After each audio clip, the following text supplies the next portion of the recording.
Good morning and welcome to another workout. Like the title suggests, this video is about channeling your inner Cbum. However, what you'll quickly notice is in terms of the actual physical movements of the workout, these aren't things that Cbum does often.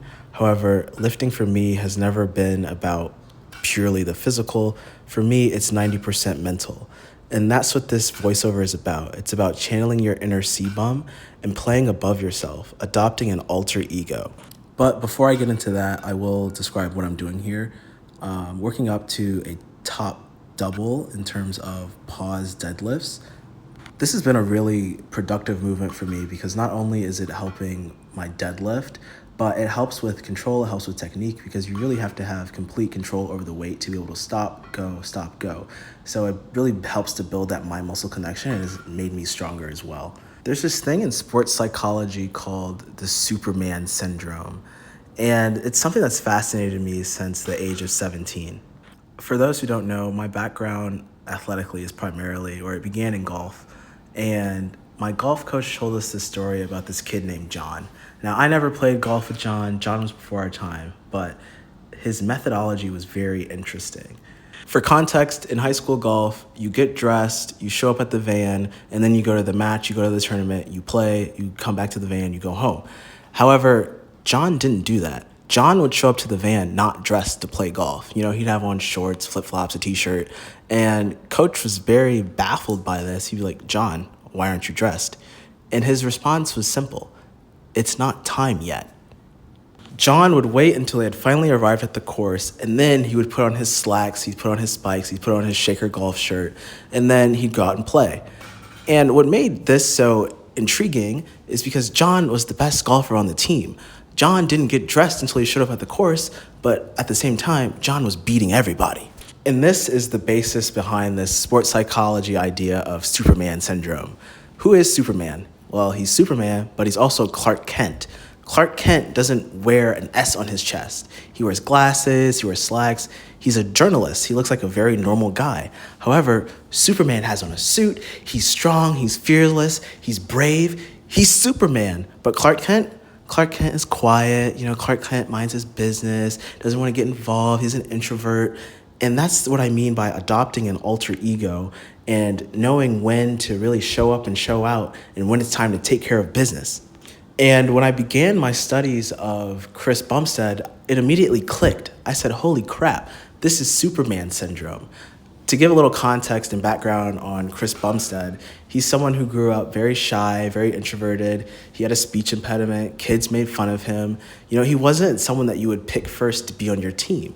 However, through bodybuilding, he gained this alter ego, he gained this confidence, and Cbum was born. If you don't take anything away from this voiceover, take away this: Chris and Cbum are not the same person. When Chris adopts this Cbum persona, that's when he's 4-time Mr. Olympia, about to be 5-time Mr. Olympia in terms of classic physique. That's when he's literally a star under the lights, a superstar, an icon within the sport of bodybuilding.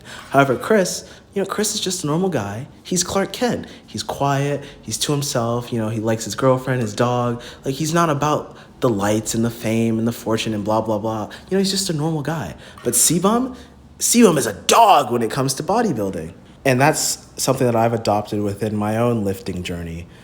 My friends from home, they call me K Clay, right? My name is Kyan. Kyan is very shy, very reserved. He's an introvert. However, K Clay is posing with his shirt off on YouTube. K Clay goes to the gym at 4 a.m. and lifts heavy weight. K Clay is chasing his goals. K Clay is about this, that, and that. I don't want to sound too egomaniacal, but K Clay and Kyan are not the same person. When I adopt that K Clay persona, that's when I become this, it's out of body. I play above myself. And I adopt this alter ego because if you look around, a lot of successful people have an alter ego. Look at Beyonce. There's Beyonce, who's already amazing in and of herself, but there's also Sasha Fierce, who's like an even bigger star, an even bigger icon. And look at her husband. There's Sean Carter. You'd be like, who? But then there's Hove, there's Jay-Z. There's this whole other side that that's just this superstar.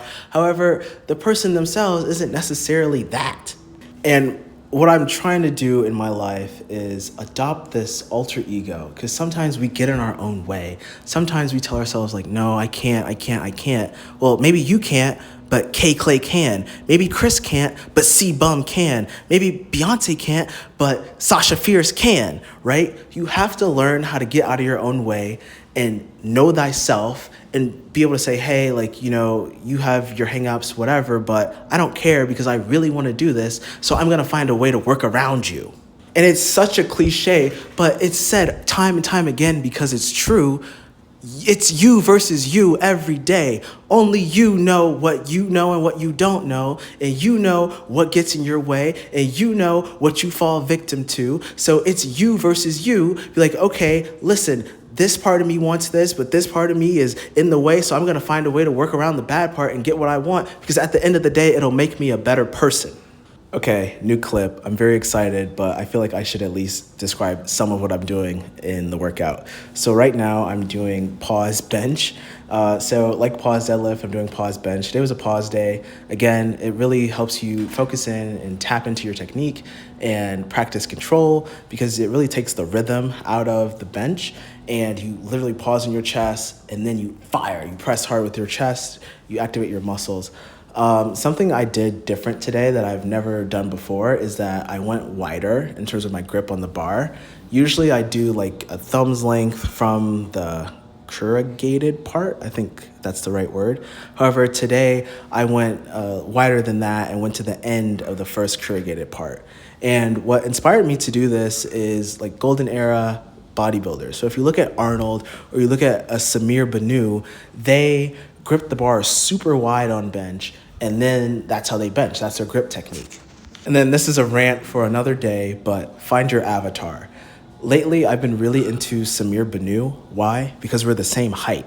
Obviously, Arnold is a Greek god in terms of bodybuilding, but Arnold's 6'2". I'm not gonna look like that. I'm literally 5 inches shorter. Like, I'm simply not gonna look like Arnold. However, Samir Banu, we're gonna have similar proportions, so I can really learn from him, learn from his techniques. And it helps that he has an amazing physique. He was Mr. Olympia in, I wanna say 1983. Okay, so clearly what he's doing works, so I should learn from him. That's my avatar. But back to the workout. Here I am going slow and really squeezing at the top. I got 2.5 plates on the T-bar chest supported row machine. And I have to say, I said in the last video, like, oh, I don't give special attention to my back. However, I really like training back. Like when I'm rowing, that's one of the most amazing feelings in the world to me. I love just putting my chest on that bar and just going slow and squeeze, and then let it down, control the negative, squeeze. Look at that. Oh my goodness, look at that face. I love the work when it comes to rowing. It's honestly one of my favorite movements. Next, I moved on to lying leg curl. And in this first set, I was focused on being explosive, pausing at the top, and then resisting the negative, controlling the weight on the way down. However, while this is a good thing, I think I was overdoing it, because as you can see, I really like throw the weight and then I catch it, as opposed to keeping that constant tension on the muscle. And that's something that I value as well. Like in an ideal world, I would have the constant tension and the pause at the top. However, with the next 2 sets, I focused on maintaining that constant tension. So there I am before I start my set saying my prayer. It's only 170 pounds that I have queued up, but through doing the pause deadlifts, I've pre-exhausted my hamstrings. So this is feeling insane in the moment. And to go back to like this golden era of bodybuilding, Arnold has this famous quote saying, oh, the pump feels better than coming. And in this moment during the workout, I have to agree. It's honestly something that you have to feel in order to believe. But when you really got a good leg pump going and you're like screaming out for mercy, but you're like, this feels so good. I gotta do one more rep. It's better than coming. Like, it's one of the strangest but most satisfying feelings in the world. But speaking of pre-exhaust, that's a Lee Haney term, and that's something I'll probably rant on at some point. But the fact that, depending on the order of your workout, you don't have to lift a lot of weight, and that's how you save your joints. But anyway, I finished out the workout with some dumbbell shrugs. I got 65-pound dumbbells in my hands. Again, not really focused on controlling the negative or going slow. I got a good tempo going, and I'm really just repping it out, doing a little bit of bro lifting. In an ideal world, I would recommend someone would take lower weight, go slow, squeeze at the top, release it, up, squeeze. But that's gonna wrap up today's workout. Thank you for watching.